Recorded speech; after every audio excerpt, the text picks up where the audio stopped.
Fala aí, galera do canal Botafogo Digital, eu sou Carlos Albuquerque. Terça-feira, 19 de agosto. Vamos começar com as notícias do Fogão em dia de viagem, né? Botafogo viajando hoje à tarde para Quito. Mas antes disso, vamos ainda repercutir o pênalti, né? Isso mesmo, o pênalti não marcado pelo juiz da partida, que eu nem lembro o nome, não faço questão de lembrar, entre Botafogo e Palmeiras.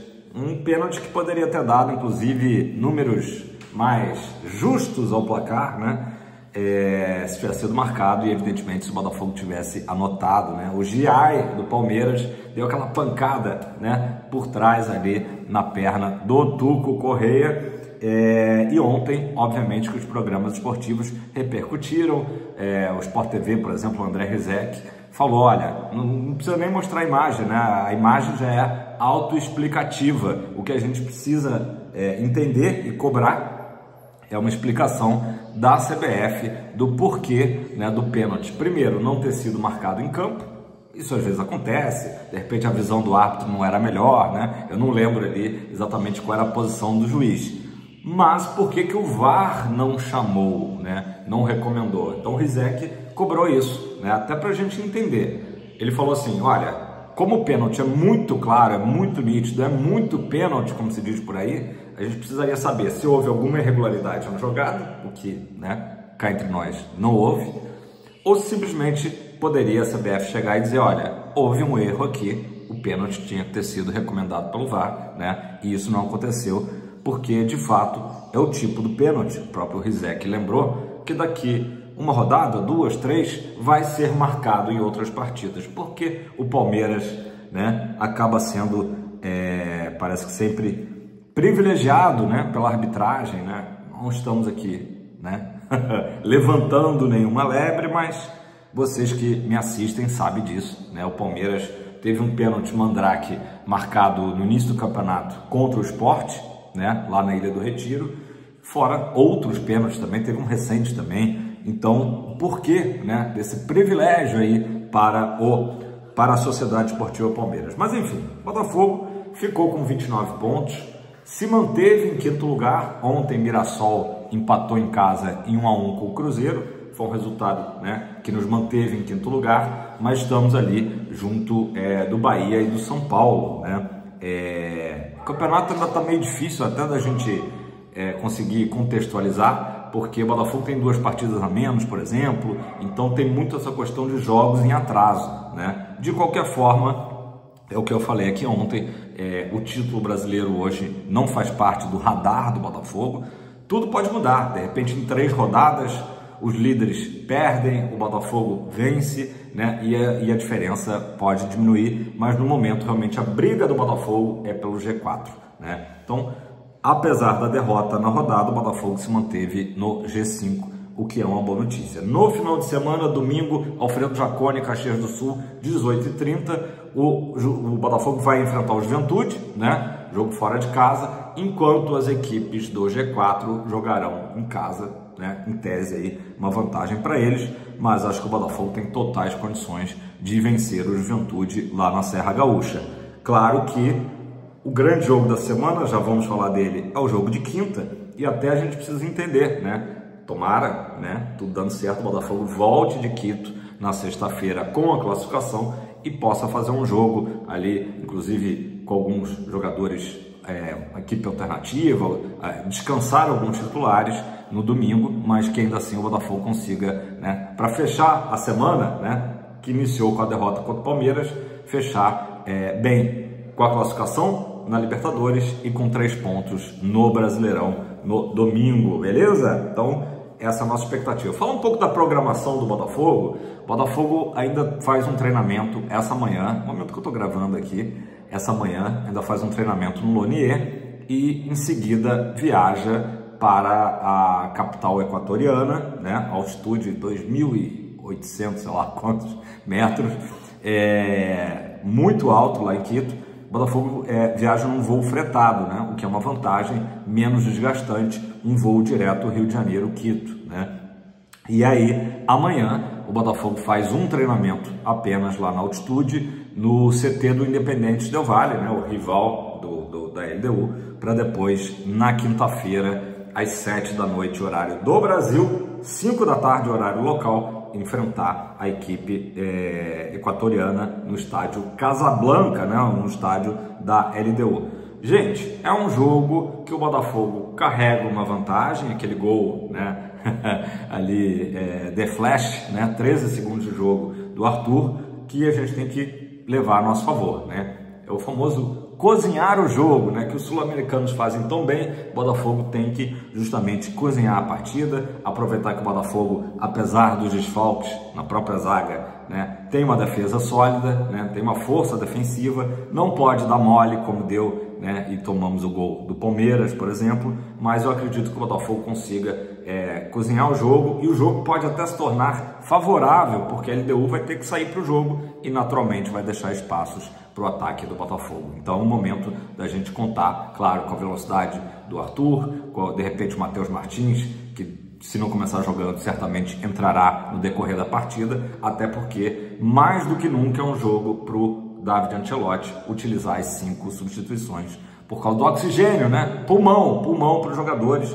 Isso também é uma coisa muito difícil, às vezes, da gente entender quais são os jogadores que vão sentir mais a altitude e os que vão conseguir dosar melhor ali, até por parte fisiológica mesmo, né? É claro que vai ser um obstáculo para todos os jogadores, porque não estamos acostumados a jogar nessa altitude toda, mas então vai ser importante isso, né? Dosar as energias, especialmente na primeira etapa. Claro, a preferência, o plano, né? O plano é não tomar gols no primeiro tempo, né? No segundo também, mas segurar o jogo, porque, claro, quanto mais o tempo passar, mais a equipe da LDU vai ficar nervosa, tendo que correr atrás do resultado e deixar brechas, deixar espaços atrás. E aí, se o Botafogo fizer 1 ou 2 gols, né, a classificação vai ficar muito mais próxima da gente. Então, a grosso modo, seria isso. Falei ontem rapidamente da possibilidade que o próprio Ancelotti falou, né, de entrar com os 3 volantes, né, o Marlon Freitas, o Danilo e o próprio Alan, né, seria uma forma ali do Botafogo entrar mais sólido, né, defensivamente, apesar de que a gente sabe que jogadores como o próprio Marlon e o Danilo também são jogadores com um passe muito bom, né, então não quer dizer que sejam só 3 leões de chácara, né, qualidade no passe, mas também reforçando a marcação. Acho que seria um bom caminho para o Botafogo, né? Enfim, falei aqui do Danilo, né? Botei na thumb. Ontem o GE divulgou alguns nomes, né? 3 nomes do Botafogo que já estariam na pré-lista do papai Ancelotti, né? Do Carlo Ancelotti, para a convocação que vai acontecer no dia 25 de agosto. O Brasil vai enfrentar o Chile, depois a Bolívia, né? O Chile em casa, a Bolívia fora. Então, os 3 nomes, né? O Alex Telles, que já tinha sido convocado, né, no último ano, e as novidades, justamente o Danilo e o Vitinho. Lembrando que o Carlo Ancelotti assistiu no Newton Santos a 2 jogos, aquele jogo lá de maio, né, contra Laú, e agora recentemente o jogo contra a LDU, né, 2 partidas aí que o Ancelotti assistiu. Se for pela partida contra a Laú, né, que o Botafogo, aliás, jogou muito bem, conseguiu a classificação, né, de maneira ali suada, né, foi aquele jogo que teve o Jair expulso no começo do jogo. O Igor Jesus, que não é mais do Botafogo, tem que ser convocado, né, que foi, para mim, a maior partida do Kamehameha com a camisa alvinegra. Mas vamos lá, galera, voltando então a Libertadores. É uma semana decisiva, eu sei que isso aí, né, chovendo molhado, falar disso, de quanto que é decisivo esse jogo de depois de amanhã. Botafogo muito focado, claro que teria sido bom a gente ter conseguido um resultado positivo diante do Palmeiras, mas a boa atuação, sim, a boa atuação do Botafogo, especialmente no primeiro tempo contra a equipe paulista, acho que trouxe uma confiança que o Botafogo, né, tinha perdido um pouco, até mesmo pelo jogo contra a LDU, que não foi dos melhores, né? Então acho que o Botafogo, mesmo com jogadores ali considerados reservas, né, começando a partida, o Botafogo fez um bom jogo, e se a gente jogar daquela maneira lá na altitude, acho que temos tudo para trazer a classificação.